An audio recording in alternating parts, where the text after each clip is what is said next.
Another thing Duham's theorem's handy for is solving trig problems. So that's what we're going to look at today. We of course should already know these results, but here's a real neat way of proving them. If I use Duham's theorem, because cis theta plus I sine theta squared, we now know we can write as cos 2 theta plus I sine 2 theta using Duham's. Well, if I expand the right hand side out, I get cos squared plus 2i sine theta cos theta minus sine squared, and then all I do is I equate the real and the imaginary parts. So the real part must equal the real part, cos 2 theta is cos squared minus sine squared. The imaginary part is equal to the imaginary part, sine 2 theta is 2 sine theta cos theta. So a very quick way of proving those sort of results. Let's do the 3 theta ones. Same idea. We know by Duham's it's going to be cos 3 theta plus I sine 3 theta. Let's expand the right hand side out. So remember the coefficients, 1, 3, 3, 1. Equate the real. It says in terms of sine theta, cos theta and tan theta. I suppose the very first line is good enough, isn't it? I mean, it has sine theta and cos theta. I guess we're just used to seeing it in terms of sine because we're talking about sine.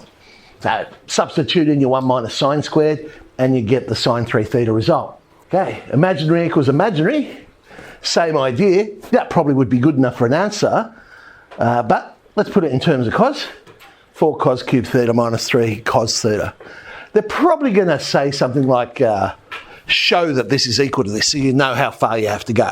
Whether you can leave it as a mixture or they want it all the way. Well, let's do tan 3 theta. Tan is sine on cos. We've just worked out the results for sine 3 theta and cos 3 theta. Again, there is an answer, but let's get it in terms of tan theta. So we've got to turn all of those sines and coses into tan.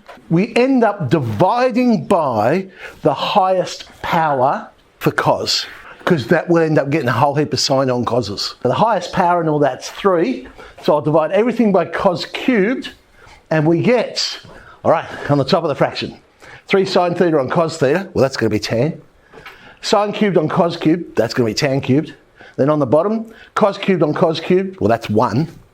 And then the second one there, sine squared on cos squared, that'll be tan squared. So there it is in terms of tan. Again, yes, a bit of manipulation, but a lot quicker than doing it the other way.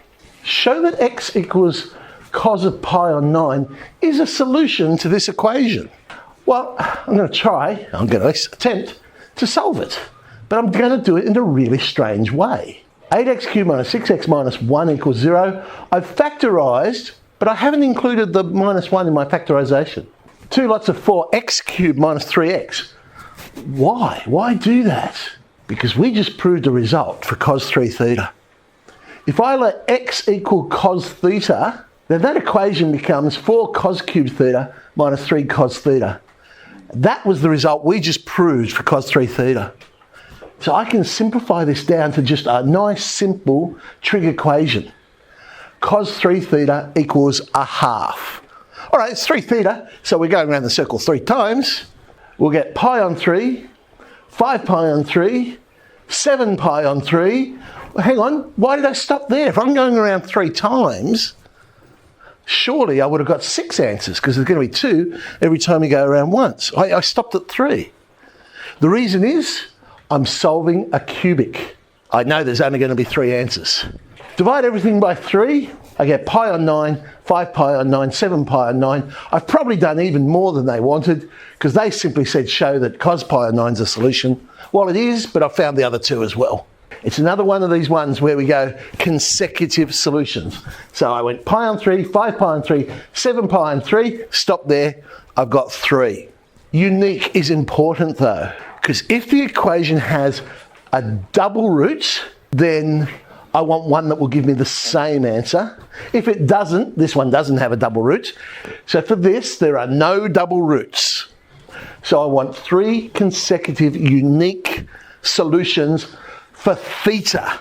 So when I go cos theta, I've got to get unique solutions.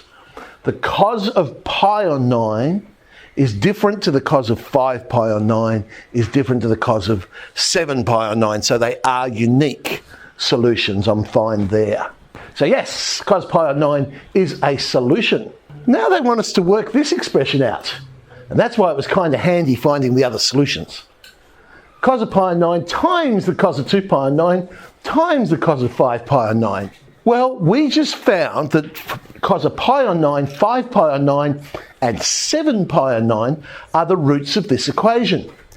So now I can play with sum and product of roots. In this case, product, because that's what they're asking me. What are these three things multiplied together? We know the product of the roots for this one will be 1/8. So therefore, cos pi on 9 times cos 5 pi on 9 times cos 7 pi on 9 is 1/8. Not quite what they were looking for. I've got the pi on 9, I've got the 5 pi on 9. I don't have the 2 pi on 9. But 7 pi on 9 is in the second quadrant. The equivalent acute angle then would be 2 pi on 9, the one we're looking for. But it'll be negative because it's in the second quadrant. So therefore, I know that the cos of pi on 9 times the cos of 2 pi on 9 times the cos of 5 pi on 9 must be negative 1/8.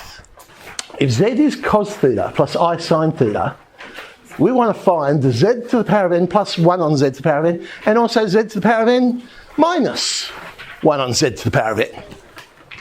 Okay. Well, z to the power of n, I can use Moivre's theorem, cos n theta plus I sine n theta. 1 on z to the n, so that's z to the power of negative n. Cos of minus n theta plus I sine of minus n theta. Now I just have to play around with odd and even functions. This will become cos n theta minus I sine n theta because cos is even. So cos of negative x is equal to the cos of x. So cos of negative n theta is the cos of n theta. Sine is an odd function. So sine of negative x is equal to the negative sine of x. So in our one, the sine of negative n theta is equal to minus I sine n theta. Turns out to be the conjugate. There would have been a quicker way to get that if I'd noticed it. So remember, the reciprocal of a complex number we can write as the conjugate on the modulus squared. What's the modulus for ours? Well, it's just 1. So the reciprocal should just be the conjugate. Whichever way you do it, explain how you got it. Right? So I've done it via odd and even functions. If you do it just by using the idea of the reciprocal, then I'd be writing down, but the reciprocal of 1 on z to the n would be the conjugate of z to the power of n over and so on. So if we add those two expressions together, the imaginary parts will disappear. There's our answer. Z to the power of n plus 1 on z to the power of n is 2 cos n theta. And for subtraction, now the real parts disappear and we get 2I sine n theta. And you'll notice I've boxed it. These are results you are allowed to quote, unless they've asked you to show it or prove it. Then you've got to go through the process. How is it useful? Another trig identity type question. Express cos cubed in terms of cos multiples of theta. Well, I'm going to use this idea. See, 2 cos n theta is z to the power of n plus 1 on z to the power of n. So 2 cos theta, n is 1, would be z plus 1 on z. If I cube both sides, I get 8 cos cubed, and I get z cubed plus 3z plus 3 on z plus 1 on z cubed. And the beautiful thing about the binomial theorem, we know those coefficients are symmetric. And so you should always get a situation where you can group together the ones with the same coefficients. And look what we end up with. Z cubed plus 1 on z cubed. Well, according to our little formula we just worked out, that's going to be 2 cos 3 theta. The other one, group it together, z plus 1 on z, that's 2 cos theta. So sub in, and all I've got to do now is divide by 8, and I have the relationship that they want. So using de Moivre's and complex numbers can be very, very useful for trig identities, trig equations, things like that. All right, let's have a go at some of these, eh?